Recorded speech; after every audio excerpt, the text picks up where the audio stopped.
वित्त विधेयक पर बोलने का अवसर दिया। मैंने माननीय सभापति महोदय,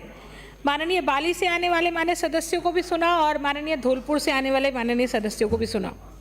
मैं निवेदन करना चाहूँगी कि आप धौलपुर से आने वाले सदस्य माननीय कह रहे थे Rajakhera 1100 megawatt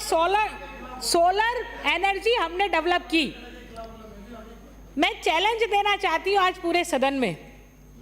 1100 megawatt solar energy यदि जनरेट की हो और कहीं इसका आंकड़ा हो तो आप मुझे बता दीजिए, मैं सबके सामने माफी मांग लूंगी यदि 1100 मेगावाट आंकड़ा किसी भी प्रोजेक्ट में, क्योंकि 4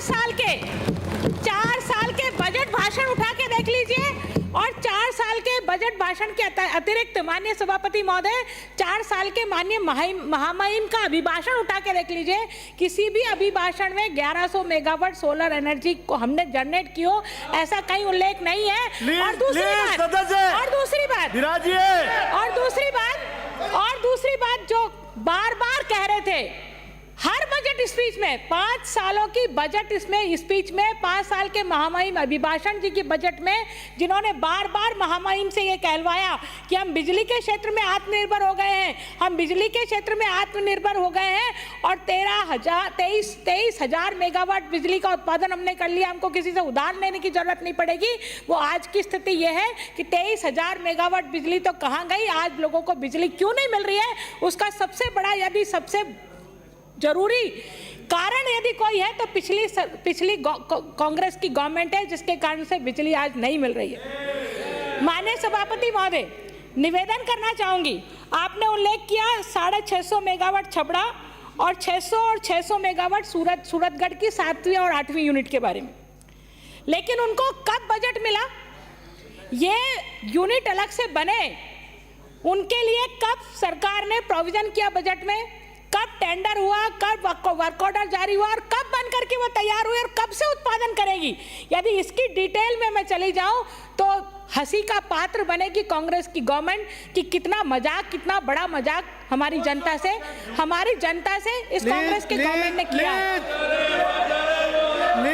माननीय सभापति महोदय, निवेदन करना चाहूंगी आपके सामने, क्योंकि देखिए आंकड़ों की जादूगरी कैसी करनी है उन्होंने परंपरा से सीख ली है, क्योंकि 70 सालों से राज जो करते आए थे ना, इसलिए परंपरा से सीखी है। आप देखिए राजकोषीय घाटा 2019-20 में 3.77%, 20-21 में 5.82%, 21-22 में 3.96, 22-23 में 3.76 और 23-24 के आरी में 4.26 और अभी एक्चुअल जो है 24-25 का वो 3.93। यहाँ मैं ये उल्लेख करना चाहूँगी कि कांग्रेस सरकार के कार्यकाल में औसत वार्षिक राजकोषीय घाटा यदि इन 5 सालों का मैं एवरेज निकालूं तो 4.31% है, जिसको हमने अच्छा प्रबंध करके उसको हमने FRBM एक्ट के समकक्ष के नीचे लाने की कोशिश की है और राजकोषीय घाटे की जो सीमा है उसको निर्धारित करने का हमने प्रयत्न किया है। और इसी तरह से बता रहे थे GSDP के बारे में,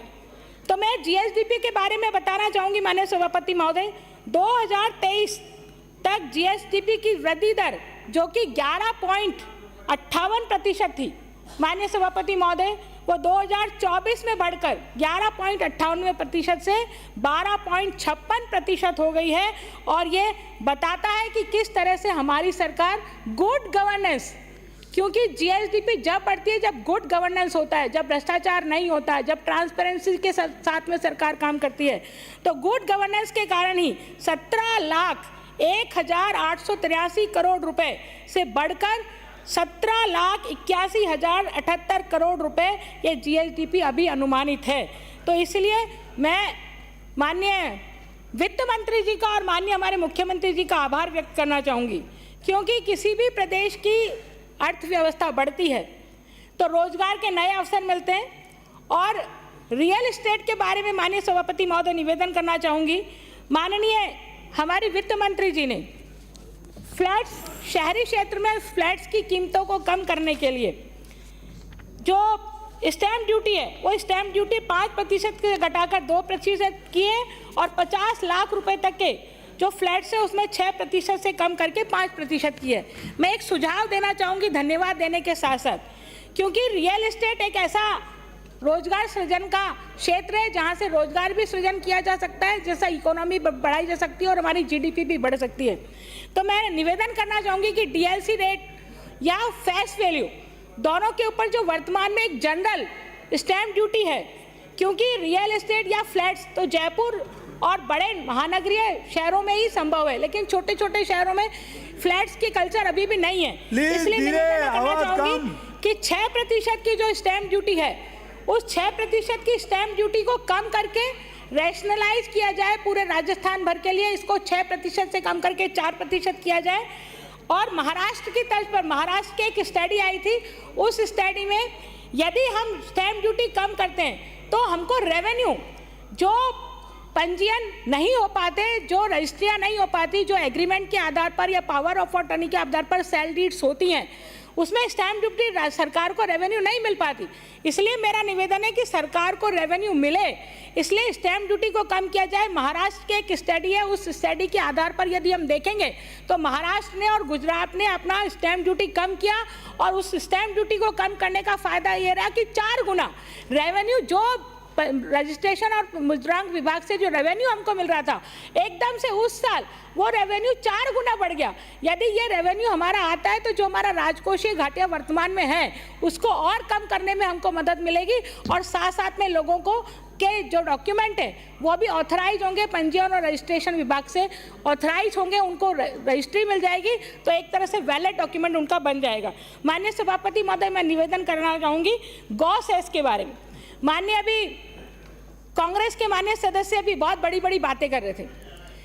जब कोविड आया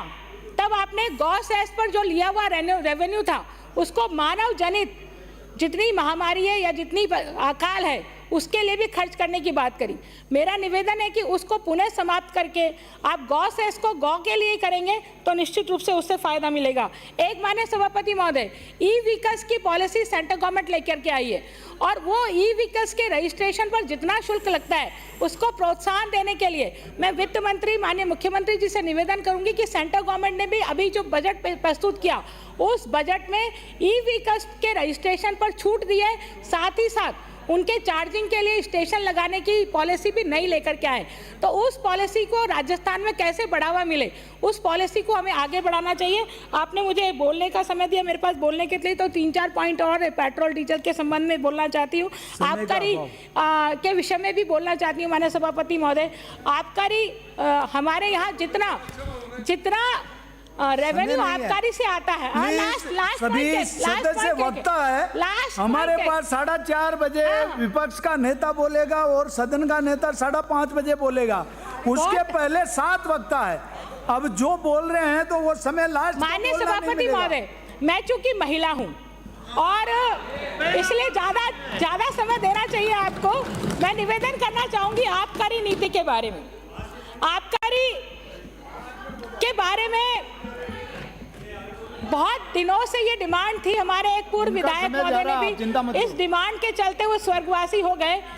जितनी आबकारी डिपार्टमेंट की रेवेन्यू हमको मिलता है, हम बार बार ये कहते हैं कि रेवेन्यू हमको मिल रहा है, रेवेन्यू हमको मिल रहा है, इसलिए हम